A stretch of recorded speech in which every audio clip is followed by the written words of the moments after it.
Hepinize merhabalar. Bugün yanımda Dani, Selim, Zonic, Sørensen var. Falcons'un koçu biliyorsunuz ki bugün çeyrek finallerde çok güzel bir galibiyet aldı. Zonic, thank you for joining me. How are you feeling today? Thank you. I'm obviously very happy. I think it's good to see that we have continued to play like we did in group stage. Of course, we're going to go up against our toughest opponent, I think, so far in the tournament tomorrow against Furia. So hopefully we can continue, but I expect a tougher game. Like, it's very good to see Falcons in this shape, because normally for a long time it was always shaky, but now you find a new structure. How does it work? How did you manage everything? I think the key to this has to be that we have been having time at home where we could actually practice. I think we talked about this last time. Last season we didn't have that much practice time.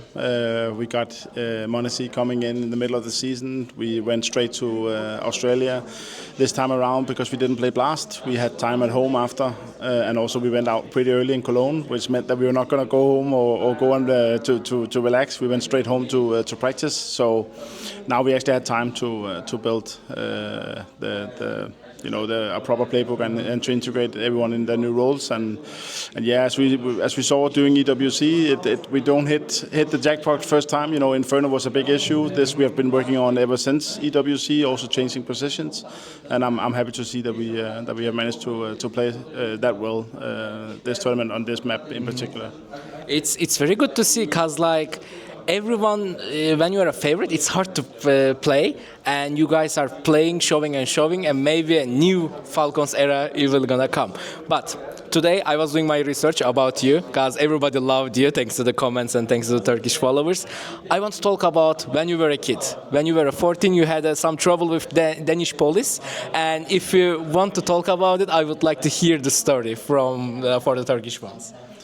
Yeah, I mean, I think every boy in school has tried to make something not so nice, and I was one of those guys. I hang around with the wrong crowd, as you say, bad people, and I remember the police got involved, and my mom had a talk with me, and you have to respect Joanne. So I did everything, listened to her, and if I wasn't around with them, then I started playing video games instead, and that was where I got introduced to Counter-Strike as well. So in the weekends or in the days off, instead of going out with the bad people, I went to a cyber cafe and I played Counter-Strike instead.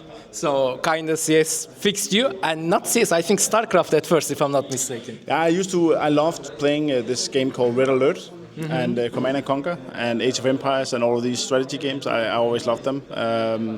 But yeah, one time, we had these where we were sitting from 11 in the evening until 8 a.m. in the morning. And one time I remember that everyone was talking about this new game that came out, this mod to Half-Life, which was Counter-Strike. And I didn't like it in the beginning. I was like, okay, I want to control all my units and put them here and fight here and play these games instead. But yeah, everyone was playing Counter-Strike, so it was either that, playing alone, or playing Counter-Strike with the boys. And then I fell in love and never really quit. And that's how Legends born, I guess. Okay, I want to ask you about this because a lot of people ask me, in your Astralis time, you were a genius about utility. But how were you finding the utility? You were going on servers, spending hours, or because in this year, I see a lot of players just looking TikTok, just looking Instagram, and finding lineups. But in that time, how did you find this type of genius tactics?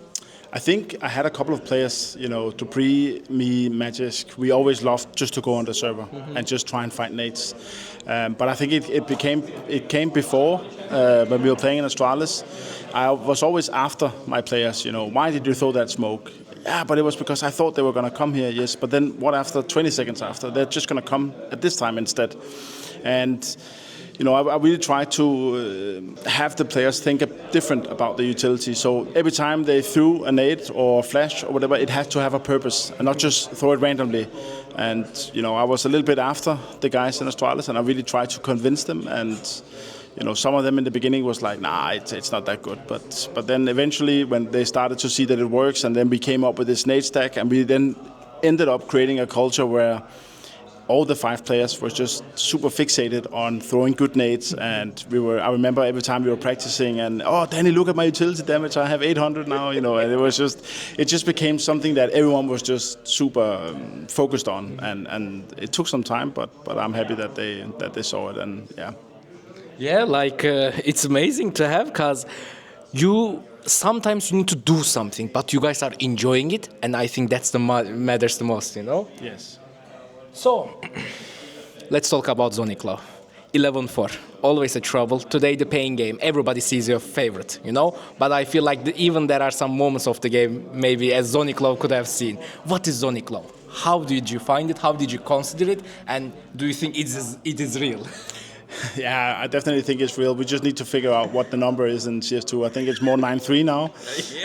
But I think, you know, it started out as me always saying this to my players, you know, it's 11-4. This is the you know, the lead that you can have where you think everything is going to be fine. We just need, you know, 5 more rounds, and then we have won the game.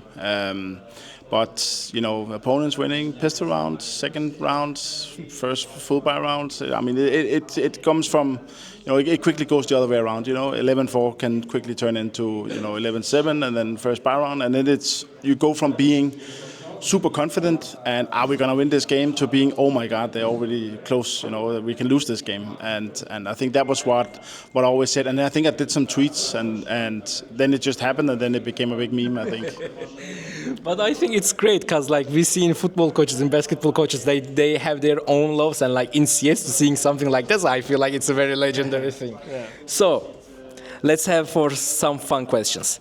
If you could have one trophy in your life, they were gonna steal all your trophies, but they were gonna leave it one. Which trophy that you would want to keep? I mean, I'm not gonna take away any of my 5 majors, but if there is a trophy that I really feel I'm missing, it's the Cologne. Oh, yes.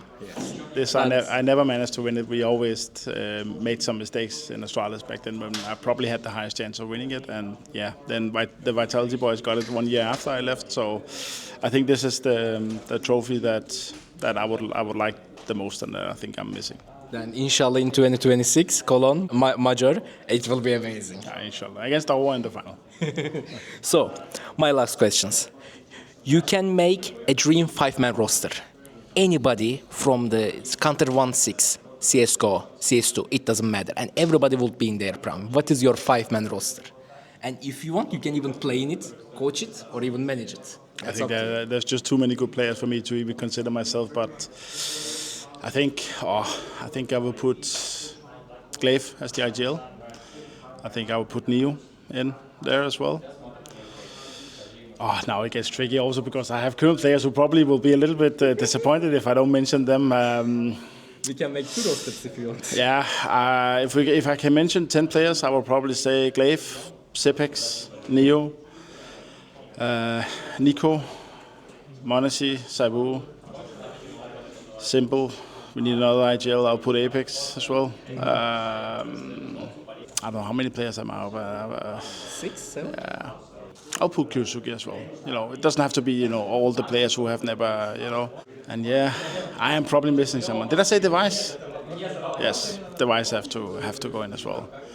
And then Dupree and Matisk. I mean, everyone. I love all my players, regardless of whether it was Astralis, Vitality, or here in Falcons. I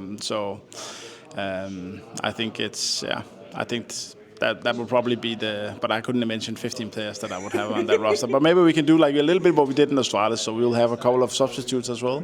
You know, it's a tough schedule nowadays, so maybe we need 6-man roster. Yes, or 15-man roster. Yes. Let's go. So, my last questions. There are a lot of young people who want to become an esports player, esports coach from Turkey, from rest of the world. What is the one message? What is the one thing that you could able to give them to motivate? Because in the end, it's your job to motivate the players. What would you tell them? What do they need to do? I think first and foremost, you need to be honest with your players. You need to be direct with them. You need to be able to say what's on your mind. But there's different ways you can do it. You can be very strict and not so nice about it, or you can speak honestly and be there for them. Be like this father figure, which I like to be. I don't like to shout and yell at the players. I think it's very rare, but it has happened and it will happen. That I feel like it's needed, but I will say that for me it's very important that you are honest with your players. I think that's the one thing, and then I think it's you can have. I think you have two types of coaches. You have the one that is very strategic, and then you have one that is maybe more around facilitating and creating structure for the players and making sure everyone comes together. I think both are somewhat equally important. Sometimes you can have the best roster, but something doesn't click or you run into a bad period. This is where you probably need the coach that can take care of the players and rally them and make sure that you go through or you are in a very good spot, like if we were in Astralis. And what happens? What goals do you set after you have won your third major now? Like you need to keep motivating your players, keep making them focus. And I think you have maybe two types of coaches in where Blade, for example, from Navi represents the very strategic one. I think you can put Saw in that one as well. And then you have Robin on the other side who might not need, we don't need him to be as strategic, but he is very good at putting the players together and creating a unity, which is, I always like to see CS as 50% tactical and 50% mental. And mental is not just about having a sports psychologist. It's about creating that team environment and making sure everyone is involved and you have an honest environment in the team. And yeah. Okay. Thank you for your answers. Thank you for joining me.